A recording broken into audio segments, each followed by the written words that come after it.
This is the MHW-3BOMBER Assassin kettle, and MHW-3BOMBER was kind enough to send it to me to check out. I've been using it for a few weeks now, and I actually really like it. And as far as budget-friendly kettles or even travel-capable kettles go, I think this one is worth taking a look at.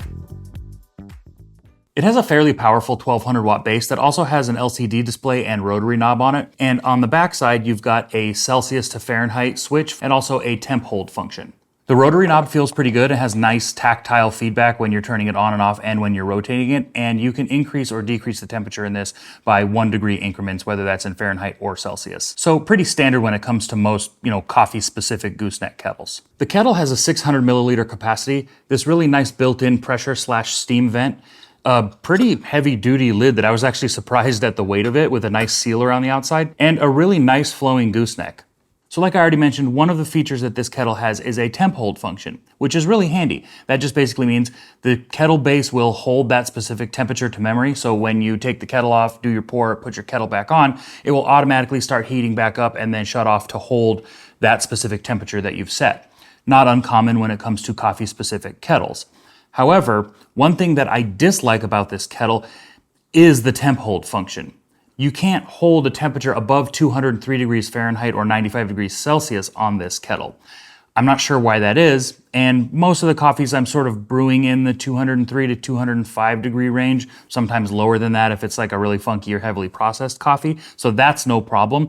But if you did want to hold a kettle temperature, above that 203 degrees, if you're brewing something really lightly roasted and you want to be up around, anything over 203, 205, 208, 210, whatever that is, it doesn't hold that temperature. So again, depending on what you're brewing, the temp hold function may or may not be able to be utilized for you, which is kind of frustrating because then every time you set the kettle back down and it resets the temperature, you have to basically turn the dial back to the temperature you had it at and press it to get it to reset and reheat up to that temperature. And I've experienced where I'm already ready to do my next pour before the kettle has re-reached the temperature I want it to be at. So that can be a little weird. I'm not quite sure why it's like that. I don't really understand why it couldn't be made or programmed to have a temp hold function above the 203 degrees or 95 Celsius temperature point, but it doesn't, which is weird. The next couple of issues that I have with the kettle are kind of nitpicky, I guess. One of which is the name of the kettle. I think Assassin just is kind of a silly name for a kettle or any sort of coffee product, but that's just a personal preference. I also don't like that it's got the big logo on the kettle body itself and on the base and the airplane, little logo of theirs on the knob.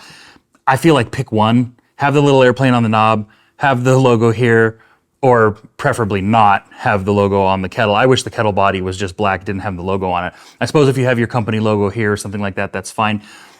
I just know that on some other brand kettles, you don't really see the brand slapped all over it, especially not in 3 places this close to each other. So that for me is just sort of like, a product design thing that's kind of just a personal thing that I don't care for with this. Again, it's nitpicky, it may not bother you, but it was something that sort of bothered me. And one other thing that bothers me about the kettle, and I guess this is sort of the final thing that really bothers me about the kettle, is that it's got a max fill line in here, which is great. You need to know where, the max fill point is on the kettle, but it's on the handle side. So if we have these kettles set up on our coffee bars or our countertops at home in our kitchen or whatever, and the handle is facing out, which is how I presume most of you guys out there, I know for me, that's how I have them set up. I have my kettle base and, handle set up to where I can just walk up and grab it after it's ready to go. You can't see the max fill line on that side. So you're gonna have to take the kettle off, turn it around, pour your water in this way to fill the kettle up, which again, I know seems like a nitpicky thing. It's super easy to just take the kettle off and be able to see the max fill line. I just, for me, it's kind of a weird thing. I think they could have just easily put the max fill line indicator on the front so that you can easily see it when you take the lid off. So not like a huge deal, but definitely something that I was just sort of noticed and wanted to make you aware of. Overall, I really like the design of the kettle. I think it's modern looking and sleek in design, and I like the black. There is a white option too, if that's something you're interested in and you'd rather have a white version, you have that option with this kettle. Another thing, and ultimately maybe the most important thing about this kettle is I really like this gooseneck and I like the way that it flows. It flows very smoothly, very consistently. It's predictable and it's really easy to control. So I think with this having a more budget-friendly and sort of entry-level price point, I think this is a really good option for those who are just getting into doing pour over coffee, because this is very, very easy to control. It has a really nice, consistent and smooth flow rate. And even when you get past a certain point and up to like 90 degrees, it still flows the same amount and at the same flow rate out of the spout, which is really cool. So again, for somebody who's just learning or getting into doing pour over coffee, I think this is a really, really good option. It's easy to control, it's budget friendly, it's portable if you wanted to travel with it, comes in a couple different color options, and overall it's really well built and I like it. So that's why I wanted to share it with you guys. So the Assassin kettle right now on Amazon is $130 US, which I think is a pretty good deal.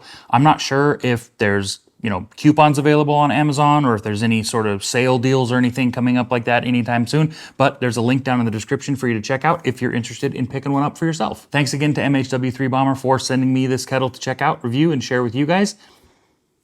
Not much else to say about it, I guess. So with that being said, we'll see you on the next video. Take care.